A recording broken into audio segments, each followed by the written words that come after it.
Boa tarde, boa tarde. Eu sou o Davi, sou graduando ainda em Segurança Pública. Hoje faço pesquisa de iniciação científica no Psicocult, junto a esses 3 membros aqui da mesa. Vou apresentá-los de maneira breve, vou tentar controlar o tempo, prometo para a Marilene. Aqui está a Luana, que já me deu aula, né? Também, minha ex-professora. A Luana atualmente é pós-doutoranda no PP, né? GJS, da UF, integrante do Psicocult. O Fred, doutor em antropologia, coordenador do Psicocult, professor do Departamento de Segurança Pública e muito mais. O Veríssimo, entre outras coisas, doutor em programa de pós-graduação em antropologia da UF, mestre em antropologia pelo mesmo programa e pesquisador do INEAC. A gente vai começar pela Luana, né? Pode ir. Obrigada, Davi. Obrigada, eu queria agradecer ao convite, né, em nome do Psicocult, né, que eu vou apresentar aqui rapidamente. Eu sei que o horário está bem apertado, então vou tentar fazer uma apresentação bem resumida. E a gente combinou, né, essa mesa tripla, que eu iniciaria para dar um panorama mais geral, né, apresentar o que é o nosso núcleo de pesquisa, apresentar nossos principais projetos, né, e, enfim, nossas áreas de atuação e o que a gente tem feito nesses quase 10 anos, né? Não são 10 anos ainda, mas estamos caminhando para isso. Então, o Davi, enfim, então agradeço a Marilene, que acho que agora não está aqui, mas agradeço imensamente, é um prazer muito grande, né? A Marilene esteve com a gente no seminário que a gente organizou há 2 semanas atrás. Então, é muito legal estar aqui nesse primeiro simpósio e a gente espera que, enfim, possam ter outros simpósios. A gente sabe que dá um trabalho gigante organizar um evento, organizar mesa, convidar as pessoas, enfim. Então, parabenizo e torço para que seja... Estou falando para você. Está gravado, sei lá, enfim. Mas, enfim, bom, então, como o Davi apresentou, né, eu sou a Luana. Atualmente eu sou bolsista de pós-doutorado, né, e tenho uma trajetória individual de pesquisa em contexto de privação de liberdade. Então, no mestrado eu fiz pesquisa com adolescentes numa instituição de internação provisória e no doutorado uma pesquisa sobre encarceramento feminino. E eu tive a oportunidade de ter uma bolsa de doutorado de sanduíche e passar um período que a gente chama de estágio, né, enfim, estágio doutoral ou de pesquisa, na França.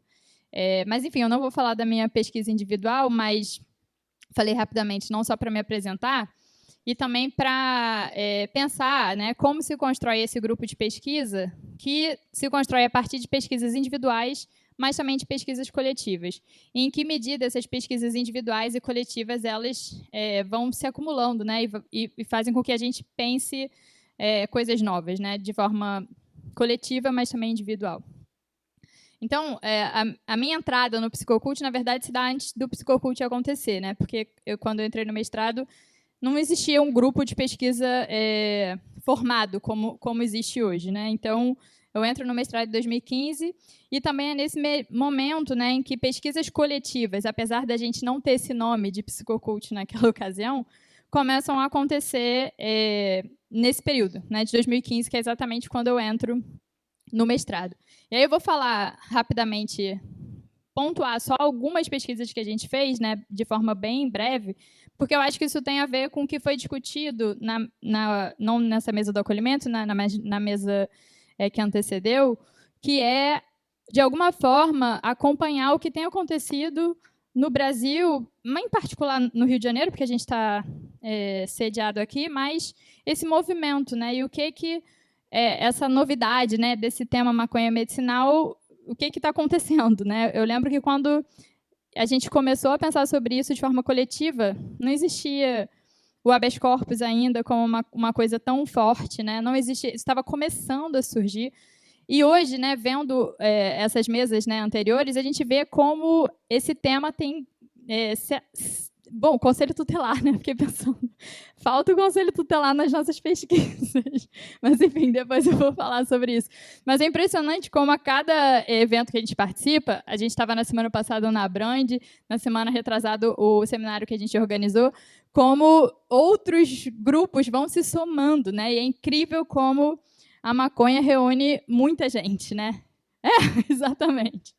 E aí, pensando nessa coisa da maconha, né, para recuperar um pouco essa trajetória, eu vou falar usar o título do livro que a gente publicou, que foi, acho que a primeira organização coletiva, assim, como grupo, que é o que está aqui em algum lugar, mas enfim, depois eu mostro, que é o Maconha, Erva Boa para Pensar, que foi esse livro que a gente organizou, né, nós três, mais o Yuri Mota, que vai falar amanhã,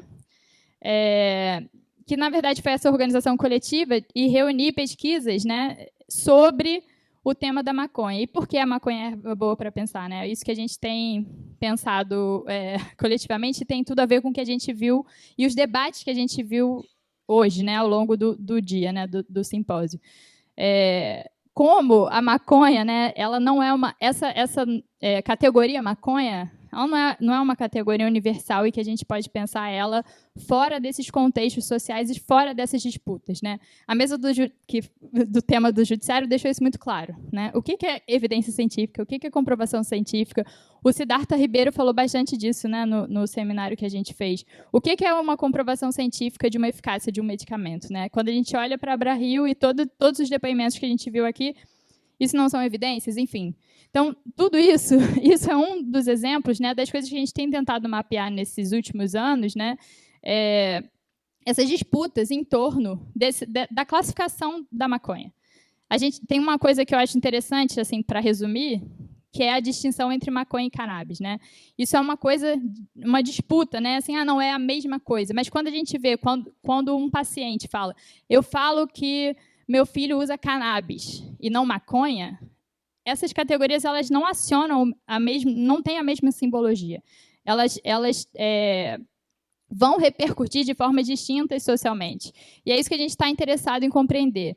Quando a gente fala em pesquisa empírica, e aí no campo da antropologia mais especificamente, a gente está interessado em entender por que falar maconha e cannabis podem ter repercussões distintas. E por que a gente acha isso importante? Né? Para mapear o que está acontecendo e que a universidade esteja atenta a esses debates. Né? Então, assim, a gente pensa que a nossa principal contribuição é produzir pesquisas científicas no campo das ciências sociais e entender essas disputas em torno dessas classificações, os conflitos e como isso pode servir para a gente compreender a nossa própria sociedade.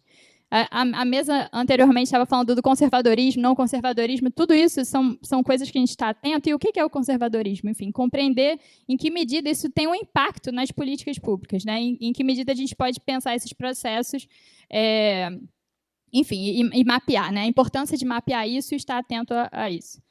E aí, voltando um pouquinho rapidamente, né, para eu não extrapolar meu tempo aqui, que são 10 minutos. Em 2015, né, a gente teve esse primeiro projeto, né, que eu vou falar rapidamente o nome, né, Pacientes de Maconha Medicinal, a Lei e a Medicina, produzindo dados para o debate em torno do canabidiol.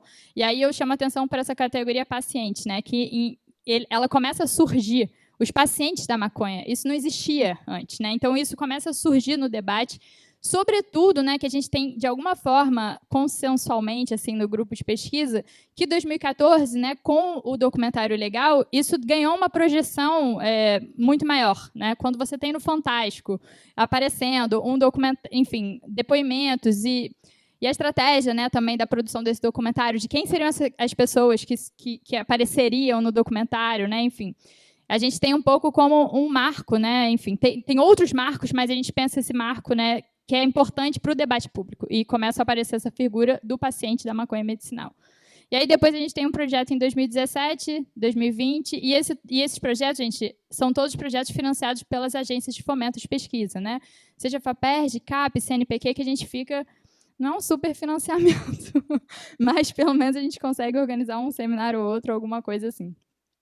Né, as políticas em torno da maconha, vou falar só o título, né, para não me alongar. Em 2018, um projeto legalizando o debate, e aí eu chamo a atenção para o direito que começa a surgir, né, por conta dos processos de habeas corpus que começam a surgir e começam a ser importantes, e a gente começa a mapear isso. Quando a gente começou a olhar para esses processos, eu lembro quando a gente escreveu o artigo que eu escrevi em coautoria com o Fred, em 2018, 20, por aí, enfim. A gente analisou 12 decisões de habeas corpus. Hoje a gente não sabe nem quantas são, mas mais de 3 mil, provavelmente. Então, isso foi uma coisa que escalonou, assim, ganhou uma outra escala de forma muito rápida. Enfim, então, em 2020, a gente tem um outro projeto que a gente reúne, que é um projeto que ainda está em vigor, que é da Prefeitura de Niterói, Conflitos, Drogas e Violência, que aí, de alguma forma, a gente começa a pensar também essas interseções, né? E tendo esse marco do proibicionismo para pensar não só os contextos de privação de liberdade, né, esses espaços da prisão que são reflexos do proibicionismo, mas também de todo o debate em torno da droga, por outro lado, né, da maconha e do acesso aos direitos. E aí, por fim, né, são vários projetos, eu não vou falar o nome de todos, nem era a intenção aqui. A gente chega, né, em 2019 a esse cadastramento no CNPq, né, que é setor de pesquisa do Psicocult com esse nome que a gente tem hoje, né?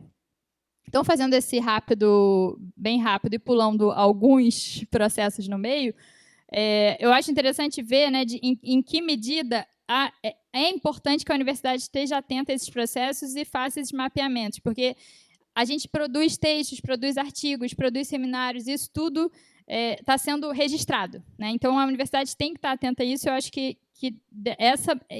é nesse contexto que a gente se insere. Por outro lado, né, e a gente também tem pensado muito, além dessa questão das produções dos artigos, eu acho que tem uma questão que aí tem a ver com o que a Marilene também falou no seminário do Psicocult, que são cursos de formações para agentes da segurança pública, né? Isso tem tudo a ver com o projeto, né, da própria formação do curso de segurança pública na UF e da importância que exista essa ponte e esse diálogo, que a universidade não esteja achando que isso é um mero detalhe. Isso é fundamental. E tem tudo a ver com o que a Marilene falou no nosso seminário. Então, o Yuri, por exemplo, a gente já faz curso de formação da Guarda, né, que é o curso de formação da Guarda Municipal. A gente dá aula de várias coisas distintas, e o Yuri, por exemplo, dá aula sobre como você lidar com alguém que tem um habeas corpus e quando o guarda municipal entra em contato com alguém, ou numa blitz, alguma parada policial, como lidar e entender que o habeas corpus dá uma possibilidade que a pessoa circule com a maconha de forma legal. Então, isso é super importante, exatamente nesse sentido que a Marilene falou, porque se a gente não dialogar com os agentes da segurança pública, né, não, exatamente, não sabe. Alguém tem que dizer. Então, a gente também se coloca muito nesse contexto. E também a produção de seminários, né, que aí tem a ver com o seminário do Psicocult, né, a gente organizou esse seminário há 2 semanas atrás, mas já vem organizando parou na pandemia, mas há uns 4, 5 anos, assim, sem contar a pandemia. E aí, por fim, só para finalizar e passar a bola, né, uma coisa que a gente tem tentado fazer, que é a nossa pesquisa atual, é exatamente fazer esse mapeamento e a produção de um banco de dados das ações de habeas corpus de todo o Brasil. Então, a gente tem uma série de dificuldades, né? A gente está tentando fazer esse projeto andar, mas a nossa ideia é de pensar quem são os advogados, quem são os juízes, quem são as associações, os pacientes. Claro, e aí o nosso princípio básico é nunca expor ninguém, não é esse o ponto, mas de entender como esses processos estão circulando, né? E, inclusive, considerando renda, raça, gênero, porque isso é muito importante para a gente entender quem está tendo essa possibilidade de cultivar de forma legal, né? E entender como esse processo tem se dado no Brasil. E, por fim, né, só a questão do Conselho Tutelar, que eu já falei que a Luana não está mais aqui, mas que é muito legal, né, em que medida a gente vê esses novos atores que vão participando desse debate e como vai ser legal também a gente dialogar com o Conselho Tutelar, porque, para mim, é uma novidade essa atuação do Conselho Tutelar nessa área. Mas é isso, vou passar a bola aqui para não me alongar. Obrigada.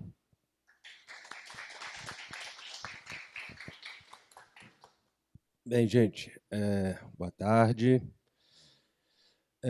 Vou tentar falar rapidinho aqui. Bem, dizer que eu me formei aqui no mestrado e doutorado nesse prédio mesmo, né? Eu e Marcos, a gente fez a pós-graduação em antropologia aqui, então é muito bom voltar, Marilene. Te agradeço, além do convite também para oportunidade de voltar aqui. Agradecer muito, Marilene, por tudo que está sendo dito, né? A Luana falou, aos organizadores também da Abra-Rio. A gente sabe como é muito difícil, né, você fazer tudo, a gente faz pesquisa e tal, você está na associação e produzir um evento, né, para dar visibilidade que precisa, de fato, de uma produção disso, né, e é muito difícil. Então, dá parabéns a você e a todos.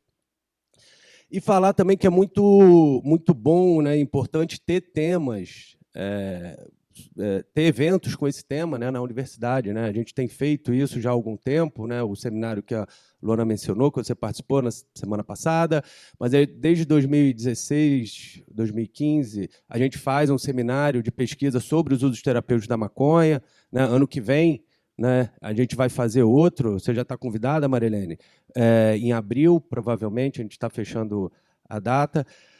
Mas é muito interessante isso, que a gente vê que outros grupos e outras iniciativas estão trazendo também esse tema aqui para a universidade, né?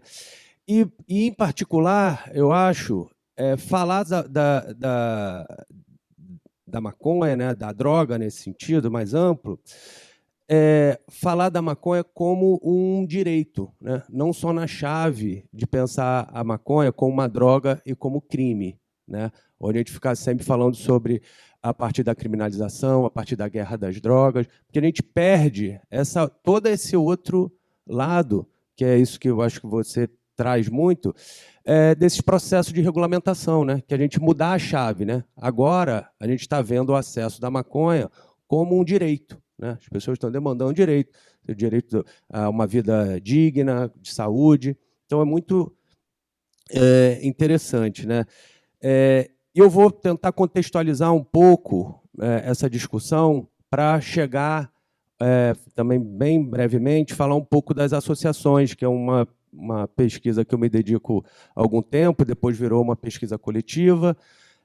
Começou muito com o pessoal lá da Abra Cannabis, né, e a partir daí eu comecei a ter contato com outras associações, lá com a GET, com a Cultive, lá com a Cidinha, enfim, já conheci o Cassiano, enfim, consegui dar um panorama e conhecer muita gente através dessas pesquisas, então tentei resumir um pouco alguns pontos sobre essa pesquisa, e eu vou fazer uma breve contextualização para a gente entender a importância das associações, né, desse ponto de vista das pesquisas, né. Eu acho que um ponto fundamental que a gente tem que pensar, né, é que vários pesquisadores já mostram isso, quase um consenso acadêmico, né, que o problema, que tem uma questão aí de fundo, que é esse sistema político legal que foi construído há um século atrás, né, mais ou menos, que a gente chama de proibicionismo, né, que quando você cria, né, um consenso internacional e global para você proibir determinadas substâncias, muitas delas plantas psicoativas, né?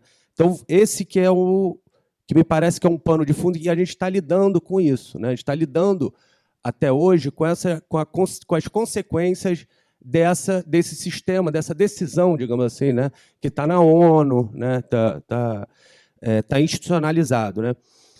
E esse proibicionismo, esse sistema trouxe, né? E provocou, que ainda está provocando, algumas consequências muito graves e sérias, né? Por exemplo, o processo à saúde para outras questões, né? Eu vou listar aqui 3 rapidamente, que me parece a consequência mais, digamos, mais séria, explícita, né?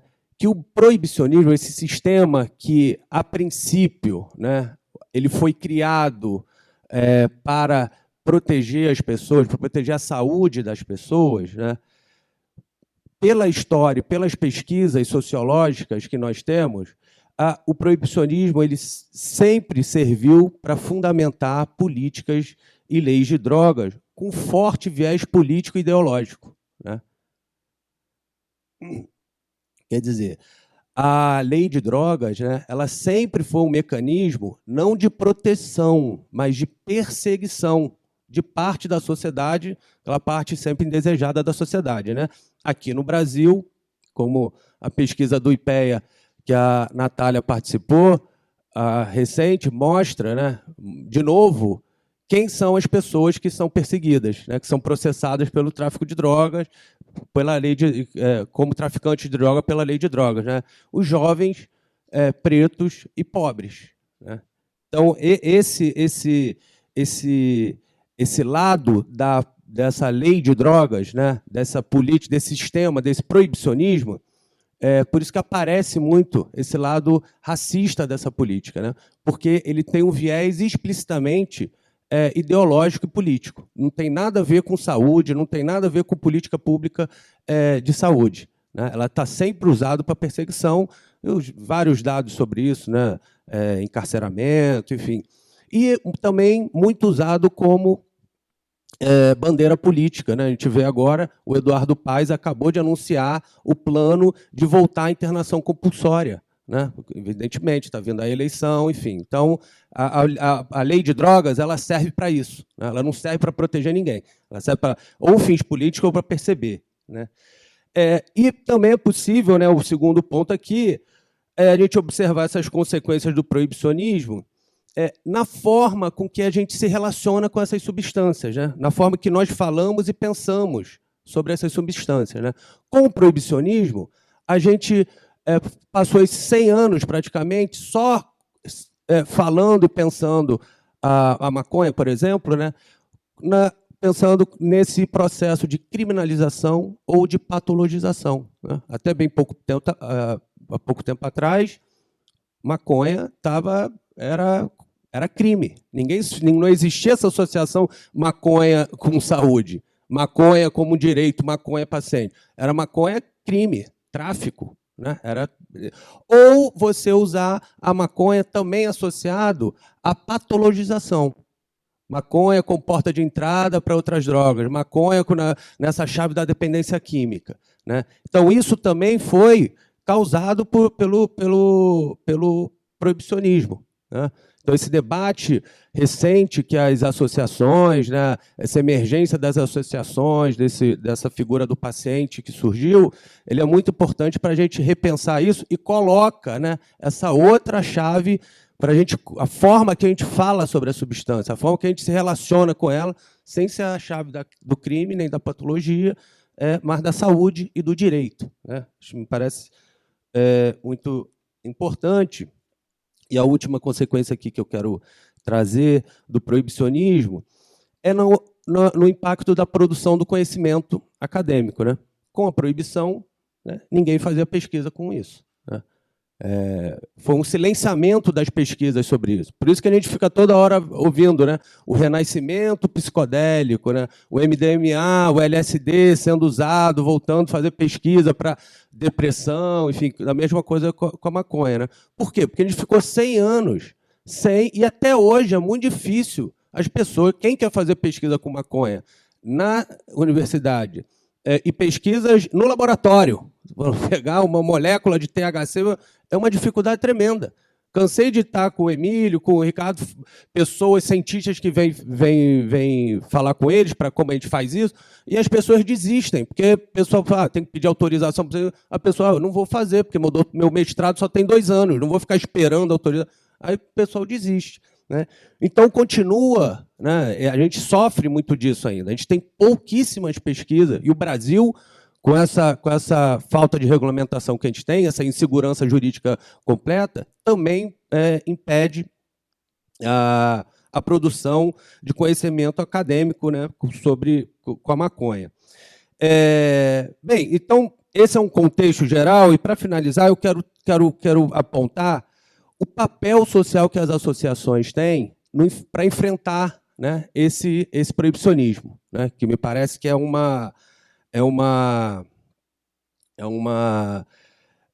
cumpre um papel muito importante, né? E, com base nas nossas pesquisas, eu acho que seria muito interessante, né, e a gente já tem feito isso, uma das bolsas que a Luana falou exatamente com o edital sobre isso, a gente pensar as associações como uma forma de tecnologia social, né?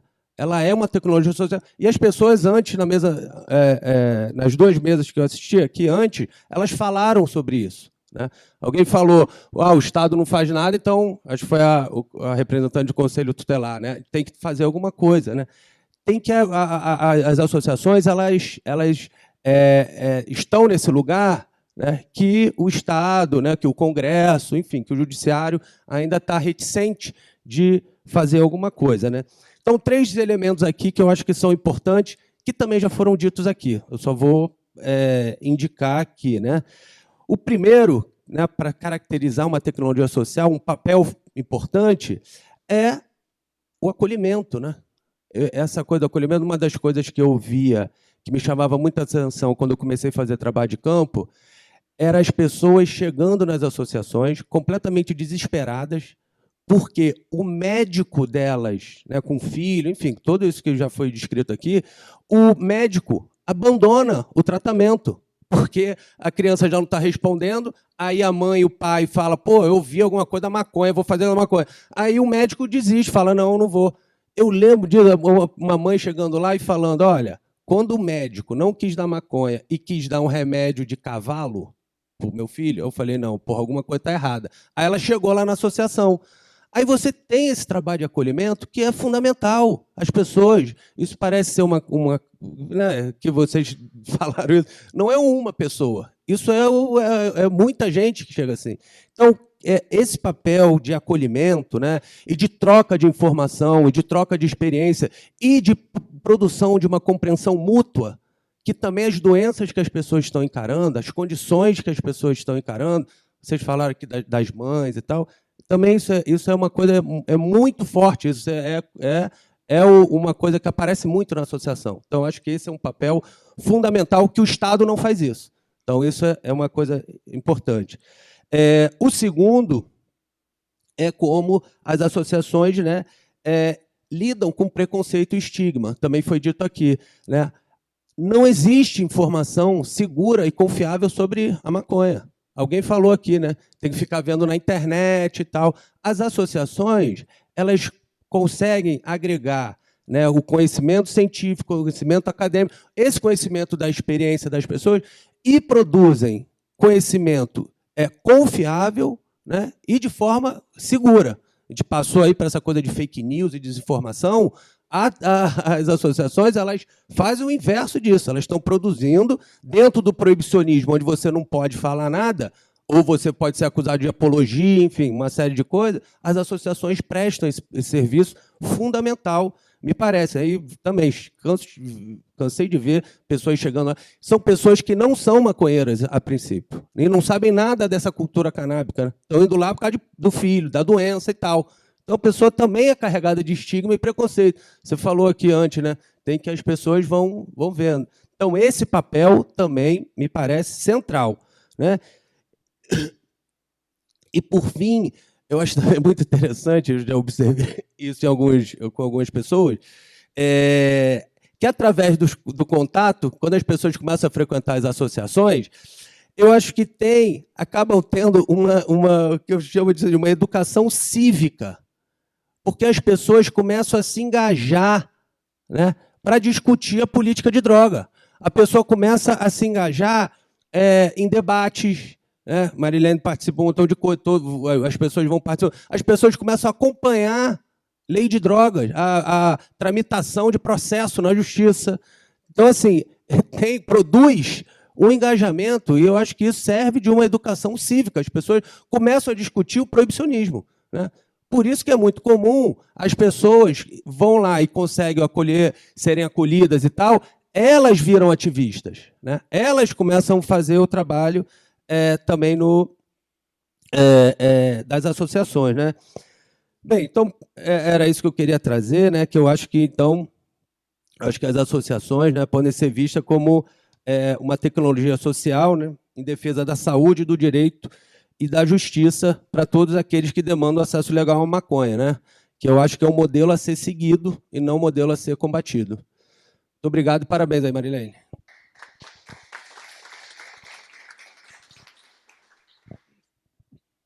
Bom, boa tarde a todos, todas. Também queria agradecer o convite a Marilene e saudar os demais participantes da associação. Também fico muito feliz de estar aqui, sempre contem comigo para contribuir da maneira que a gente puder. E eu também que não vou deixar de falar o que o Fred falou sobre o significado de voltar aqui nesse lendário auditório, né, aqui do IXIFE, onde a gente se formou. Eu estou aqui desde a graduação, mas não só, né, não só por isso. Eu queria até observar também a forma feliz que vocês tiveram de nomear esse encontro, né, de simpósio, né, porque poderia ser seminário, poderia ser só encontro, poderia ter uma opção de nome, mas vocês escolheram simpósio, e simpósio é uma palavra grega, né, que tem a ver com se reunir para beber, né, tomar vinho e tal. Então, assim, é muito, muito interessante e sugestivo, né, que, até como eu vou falar aqui, né, boa parte do saber produzido, né, e apropriado agora em diversas terapias deriva da experimentação da maconha. E é mais ou menos, né, o que eu penso que os gregos faziam lá quando se reuniam para tomar um vinho, né, experimentar e comentar gostos, né, e afetos. Então, eu queria parabenizar também pela felicidade na escolha de como chamar esse encontro aqui. Então, em complementaridade com o que os colegas já falaram, né, falando do associativismo, de uma questão acadêmica mais ampla, do trabalho da gente do Psicocult, eu vou fazer aqui uma demonstração, né, de como uma demonstração de produção acadêmica sobre maconha nas ciências sociais, e então vou falar da minha tese, né, de que eu me doutorei aqui no programa de pós-graduação em antropologia, que está agora no outro prédio, mas era nesse prédio aqui mesmo, em 2013, com uma tese que foi um estudo comparativo do cultivo caseiro e do consumo de maconha no Rio de Janeiro e em Buenos Aires. Então, eu vou falar um pouco do que eu aprendi, né, e tentar trazer aqui para a discussão, né, como que as ciências sociais elas podem contribuir para o conhecimento sobre essa planta, né? Então, desde 2010, né, que foi quando eu comecei a fazer essa etnografia, né, em contextos de consumo e também em interlocução com os cultivadores, tanto no Rio como em Buenos Aires, era um momento muito diferente de hoje, que pouco se falava de apropriações terapêuticas, das potencialidades dessa planta, né, e falavam muito em cultura canábica, né, de instituir uma cultura canábica. Tinha muita gente começando a admitir abertamente que plantava, né, e a participar da organização da Marcha da Maconha, né, e tinha essa dicotomia, né, entre o prensado e a flor, né, que quase todos os adeptos, naquela época, pelo menos, que eram adeptos a essa dita cultura canábica, tinham começado fumando prensado, né? E que para quem conhece, né, é uma matéria que você olha assim, não parece nada com uma planta, né? E aí eu comecei essa interlocução e foi crescendo no meu programa de pesquisa essa proximidade com aqueles que cultivavam, né, os cultivadores caseiros, e que o que eles traziam logo de cara, assim, era, digamos, uma nova consciência sobre esse consumo, né, que não é diferente de você ir na boca de fumo e comprar uma maconha na forma de uma pedra ou de um farelo que não lembra nada uma planta, né, e os cultivadores já trazendo essa nova consciência sobre a planta, né? Inclusive, uma coisa que serve muito para confundir é que o símbolo assim, universal da maconha é a folha, mas, na verdade, é a flor que é o objeto, né, de desejo dos cultivadores, né, o objetivo de um cultivo caseiro, né? E aí, por isso que eu gosto sempre de trazer lembrar o pessoal, né, que se trata de uma planta, né? É uma planta em relação com seres humanos. E aí, eu vendo aqui, né, o pessoal falar, Aliás, queria ter participado mais, né? Muito chato chegar só na tarde que a gente vai falar, mas foi impossível, né? Mas o que eu ouvi já deu para ver, né? Que está todo mundo falando da planta, né? E do ponto de vista da medicina, do ponto de vista do direito, do ponto de vista da biologia e tal. E eu estou querendo aqui dar uma demonstração do que é falar dessa planta do ponto de vista da antropologia com base no método etnográfico, que é uma etnografia da relação de seres humanos com plantas, né? Uma relação bastante íntima, na maioria das vezes, dos cultivos de sucesso, né? Eu estabeleci, tanto aqui como em Buenos Aires, essa interlocução com essas pessoas que cultivam, né, para produzir a própria maconha que consomem, e criar o que eles começaram a chamar de cultura grower, né? De cultura do cultivo caseiro. Para largar o prensado, né? Sair desse consumo do prensado, e passaram a plantar. Mas, como a maconha não é propriamente parecida com o cacto, né? Ela exige do sujeito que empreende esse cultivo um tanto de dedicação, e é esse o ponto. É aí que a pesquisa, né, do doutorado foi se aprofundando, né, que eles foram me explicando, por exemplo, que para ter sucesso no cultivo como esse, o sujeito tem que ter atenção, né, quebrando de cara com um dos maiores estereótipos sobre o maconheiro, que é aquele sujeito atencioso, desatencioso, que não consegue fazer as coisas direito, um fracassado que só vive preguiçoso, dormindo, né? A própria cultura pop ela é mestre de fornecer esse tipo de ideias que as crianças, desde 5 anos de idade, se acostumam a entender que maconheiro é isso.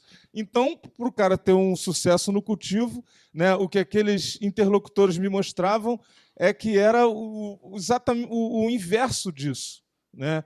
Que eram pessoas bastante atenciosas, né? E atenção, porque para você cultivar e ter sucesso em ter autossuficiência nesse cultivo, é necessário, por exemplo, que você controle as pragas, né? Que você elimine o macho para o macho não polinizar a fêmea, né? Então, você tem que estar ali todo dia olhando, carinho, amor. Falavam muito de amor, muito. E curioso que, naquela época, eram quase sempre homens plantando, né? E as mulheres apareciam como ajudando.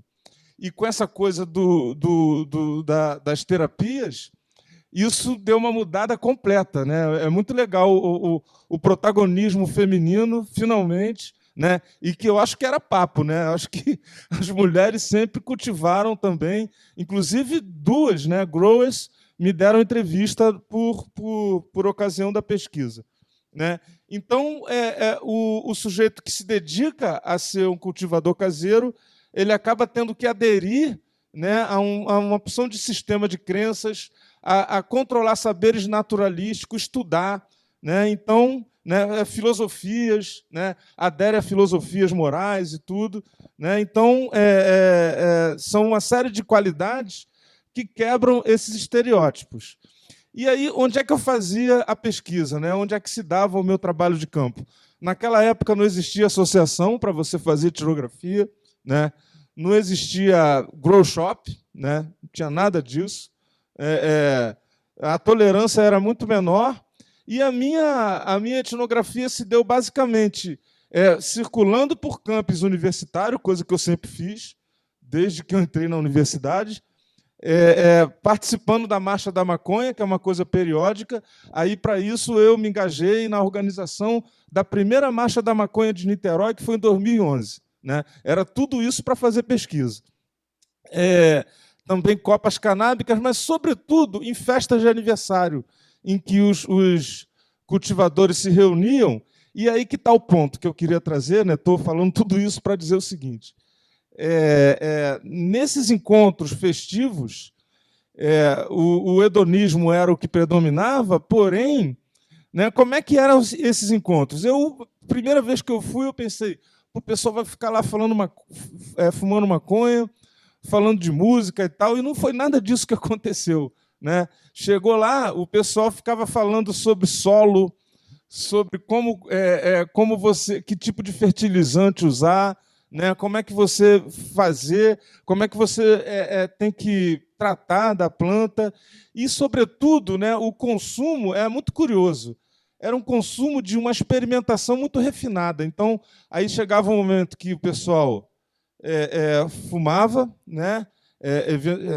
Realmente fumava, mas ficava falando, né, de como era, ou seja, experimentando, classificando, comparando, medindo.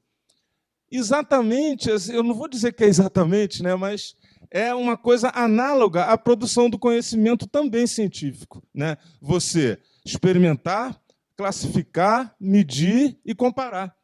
E, então, isso tudo era feito na clandestinidade, com fins hedonísticos, porém, eu queria ressaltar aqui que foi exatamente assim que se produziu esse saber naturalístico que hoje pode ser apropriado aí em diversas terapias. Eu não quero me estender porque a gente tem hora para terminar aqui, mas por hora é isso, e se der tempo a gente pode debater aí um pouco. Obrigado.